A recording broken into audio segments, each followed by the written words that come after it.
Hello. I thought it's about time we bring the mixtape into the 21st century. So these aren't your usual cassettes that we used to make in the 80s and 90s, these mixtapes.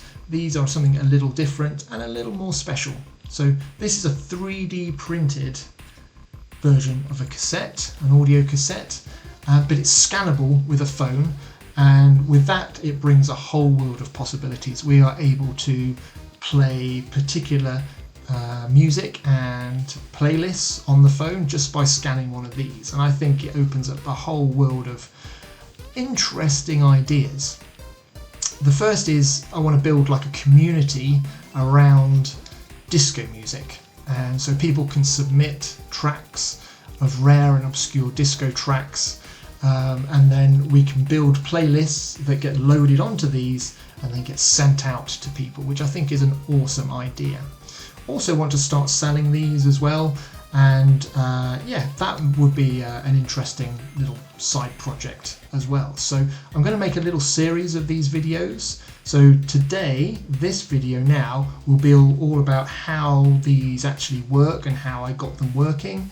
We'll also be covering the websites and how I'm building the websites and actually pulling the track listings through on these things. We'll then look at payments and subscription services. I think it'd be great to set up a subscription so every month you get one of these through the post with a nicely selected playlist from another member of the club.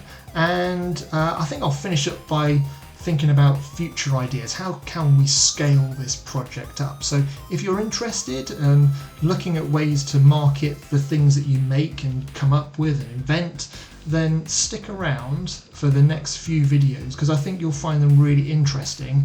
So yeah, hit subscribe now. So hit subscribe now, and let me show you how these work.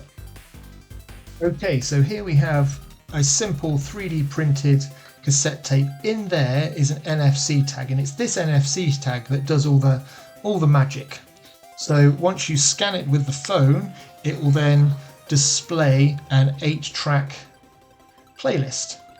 Now these are suggestions that have been put forward by people, and I've requested that they submit weird, rare or obscure disco tracks from the 70s, and this is what this particular cassette tape brings back. It's not a random choice each time, so take a look at that first one. Can you see? Yeah. If I then reset everything, take the cassette tape, rescan it, it will then hopefully come up. There we go. It'll load up the same track listing in the same order over and over again. So how does this work? Well, let's grab a notebook and let's work it out. Okay, so I'll try my best to explain how it works. So the first point is that we need a list of songs, a collection of songs that people have submitted. So we're inviting people to submit their disco track songs, and it will get put into a massive list, a huge list, and it will just keep growing. We'll be able to keep adding to it. Now these go into one central pot, as I said. So when we scan a cassette tape, like so, here's my cassette tape. When we scan it with the phone, it will select 8 tracks from this massive list, which is great, but what happens when you rescan the cassette tape again, it will select another random 8. So what I wanted to do was have the same playlist load every time you scan that same cassette tape. And the way I did it was using seed values. So every cassette tape has a seed value. So when it gets scanned, it goes into a web page. Okay, so the seed goes into the web page, and it's this number that is then used to shuffle this massive array of songs in a particular order. So once they've been shuffled in accordance with the seed value, it selects the top 8. So that way, when you scan the same cassette tape, it uses the same seed, which shuffles the list in the same order as before and selects the top 8. A different cassette we can populate with a different seed value, another seed value, and it will shuffle this massive silo of suggestions in a different way, and as a result you'll get a different collection of 8 tracks. So this is a really nice feature, but one thing I was conscious about, and that was if I was someone receiving this, I would quickly look at the URL. So the way we're able to pass the seed into the URL is as a parameter. So you might have seen a web address like .com or something / blah blah blah, but you might see a question mark and an equals and then a value after this. So this is my way of passing in a parameter, and the seed value is an 8-digit value. 3, 5, 6, 7, 8. Okay, so what's stopping me taking that and just punching more different numbers in and getting another 8-track playlist out of it? So the clever thing what I've done here is I have put in a few check digits. Now a check digit, you might be familiar with check digits. They're used for things like credit card numbers.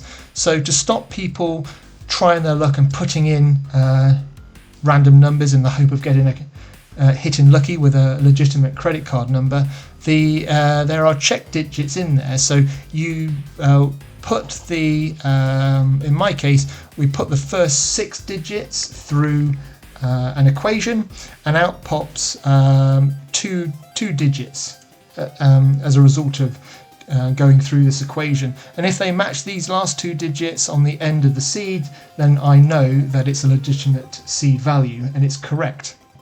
So people can punch random numbers in, and if it doesn't conform to the logic that I've specified, then it will just get rejected. So it's a bit of a security measure. Bit of a security measure. Another problem I had was that this is great that we can get people to suggest tracks, and the idea was I was originally going to host them or record them from vinyl records. So I've got a vinyl collection, or I'll go off and hunt these obscure disco tracks on vinyl, record them and host them myself, but then that opens a whole can of worms up with regards to copyright. So what I do instead to navigate that hurdle, I take the suggestions and I grab the YouTube embed codes. So every time you go to a YouTube video, you can hit the share option, and there's an option to embed it. So what my site does, it grabs that embedding code. Okay, sometimes embedding videos is enabled, sometimes is not. So I haven't quite worked out how to do that automatically, so I'm manually checking these, which doesn't take too long, to be honest.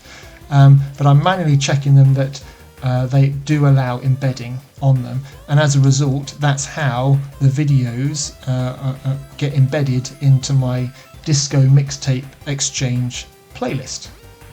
So yeah, there's a few things going on here. It's sort of evolved over time, but I hope it starts to make sense. Basically, we take a seed value, a playlist number, that number is then checked to see if it's legitimate and correct and someone's not trying their luck.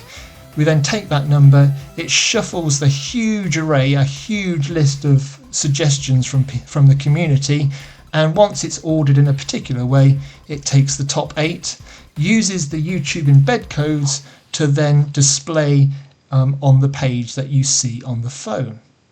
Simples. Okay, I hope that made sense. It all sort of came together over time, a bit like Frankenstein's monster. I started off with something and then started bolting bits on, and eventually we get to the point where we are now with these. So these are fully scannable, and they will pull up a playlist each time you scan it, you scan this individual one, it will bring up the same playlist. But another cassette that we might put together will bring up another one, another playlist, and this is great. So I think in the next video I would like to cover the website and how I'm putting together a bit of a website. I don't like spending much money on these projects as it could get extremely expensive. So we're going to look at free or very, very cheap ways of hosting websites and shops for the things that you make and sell, as well as using other platforms to deal with payments and subscriptions. So stick around. Like I said, hit that subscribe button and I'll see you next time.